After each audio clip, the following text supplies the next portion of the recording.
it's a real struggle to provide for a comfortable lifestyle for your family. Whereas here in Indonesia, it's still possible for a sole breadwinner to go out, get a job, and still provide a decent standard of living for the family.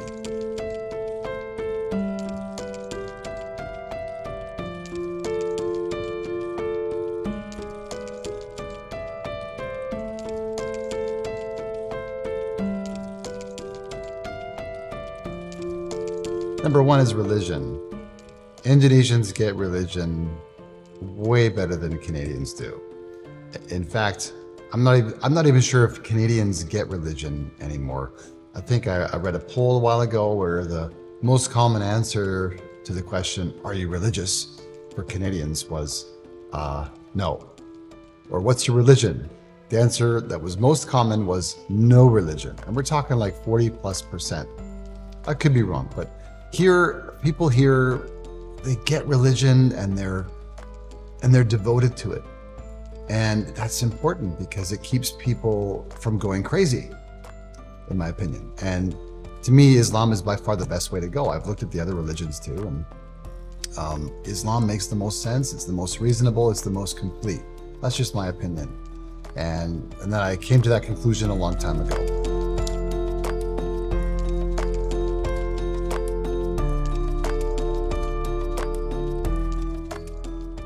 Number two is food. People ask me here, so how's food in Canada? Tell me about some Canadian food. And I have no answer, because to me, there is no such thing as Canadian food. I mean, we have maple syrup, but that's like, what, a condiment? You guys have, rendang, and you have, sorry, I've got a bad throat today. Nasi goreng, gado-gado, and on and on. I mean, we could be here all day just doing food videos. The food here is unbelievable.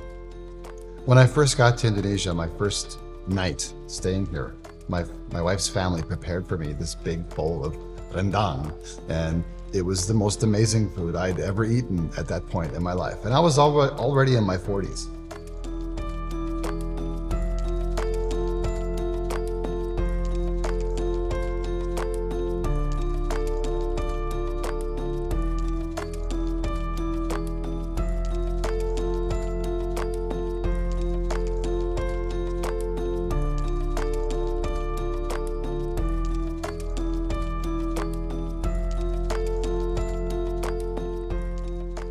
The first reason is to live into a dream that I decided to adopt many years ago. I call it the single income family, or the sole breadwinner family. In Canada, that dream died in about 1972, roughly, according to my precise calculations. It's now very common for both parents to go and work in Canada.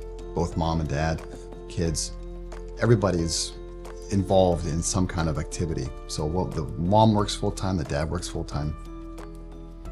Not that it was impossible in Canada. I mean, it was doable. We did it, and we kind of just squeaked by. But the expenses became so extreme for things like taxes and accommodation, utilities, transportation, cell phones. It all adds up so quickly that for one income, unless you're making over $100,000 a year, or maybe even now $150,000 a year Canadian,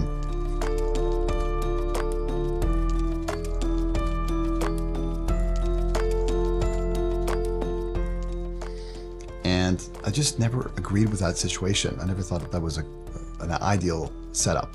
So when I was thinking about moving from Canada, I decided that Indonesia would make sense.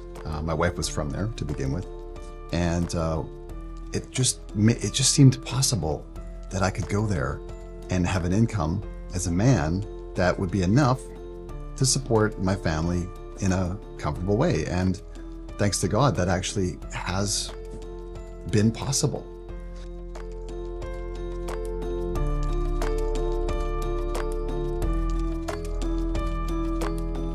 In Indonesia, it's still possible for a sole breadwinner to go out, get a job, and still provide a decent standard of living for the family.